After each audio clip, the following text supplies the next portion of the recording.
আৰু আজি সমষ্টিয়ে সাজু হৈছে প্ৰাৰ্থীসকল তেওঁলোকে মনোনয়ন পত্ৰ দাখিল কৰিছে ইতিমধ্যে বহুকেইগৰাকী হেভিৱেট প্ৰাৰ্থীয়ে আজি মনোনয়ন পত্ৰ দাখিল কৰিছে আমি সেই দৃশ্যাংশ আপোনালোকক দেখুৱাইছো এই মুহূৰ্তে দেখুৱাব বিচাৰিছো ৰাকেশ ব্ৰহ্মই আজি মনোনয়ন পত্ৰ দাখিল কৰে আৰু বিশাল সমদলেৰে এনেদৰে মনোনয়ন পত্ৰ দাখিল কৰিবলৈ আগবাঢ়িছিল ৰাকেশ ব্ৰহ্ম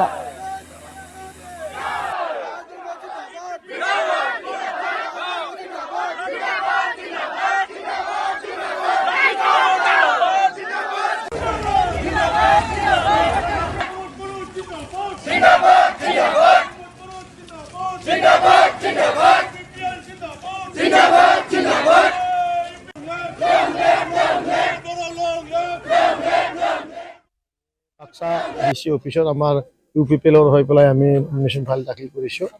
আৰু সুন্দৰভাৱে মানে আমাৰ যিখিনি আমাৰ ইউপিপিএল ছাপোৰ্টাৰ তেখেতসকলে আমাক সমৰ্থন দিছে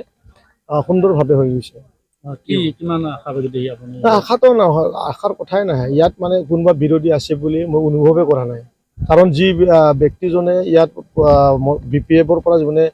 প্ৰতিনিধিত্ব কৰিব তেখেতে সকলো সমাজে তেখেতক মই কোৱা নাই তেখেতক চবে গাঁওবুঢ়া বুলি কয়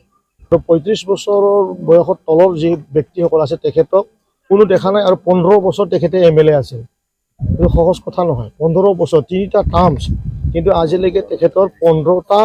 মানে পলক মানে আপোনাৰ ফাউণ্ডেশ্যন কিবা এটা কাম কৰা চিন যোনটো গভৰ্ণমেণ্টৰ পৰা হয় তেখেতে আজিলৈকে কৰি পোৱা নাই আৰু চবৰে মুখত আমি শুনিছোঁ তেখেতৰ যোনটো সমাজ সেৱা কৰা যোনটো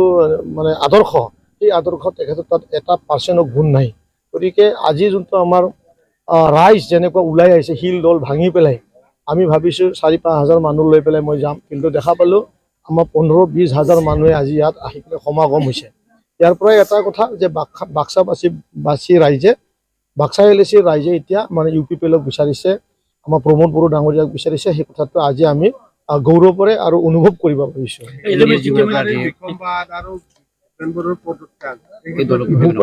ভূপেন বড়ো ডাঙৰীয়াই এটা আমাৰ দলৰ তেখেতে বহুত বছৰ সংগ্ৰাম কৰি আহিছে মই আজিও ক'ম তেখেতক অলপ শান্তিমতে যদি তেখেতে চিন্তা কৰে আমাৰ পূৰ্বতে কৰি অহা তেখেতৰ যি সংগ্ৰাম এই সংগ্ৰামটো তেখেতে আগবাঢ়ি নিব পাৰিব কাৰণ ব্যক্তিগত যদি কিবা আক্ষেপ আছে সেই আক্ষেপটো সকলোৰে থাকে সৰু বুথ কমিটিৰ পৰা লৈ পেলাই আমাৰ সভাপতি ডাঙৰীয়ালৈ ক্ষোভ থাকে এই ক্ষোভটো ইগনোৰ কৰি পেলাই সমগ্ৰ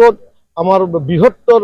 মানে ইউপিপিএলৰ ফেমিলিৰ কাৰণে সকলো চিন্তা কৰিব লাগে মই তেখেতক অনুৰোধ কৰিম অহাকালি বা আজিৰ ভিতৰত তেখেতেও আমাৰ লগত একেলগে মিলি পেলাই ৰাইজক সেৱা কৰাৰ কামত তেখেত আহিব লাগে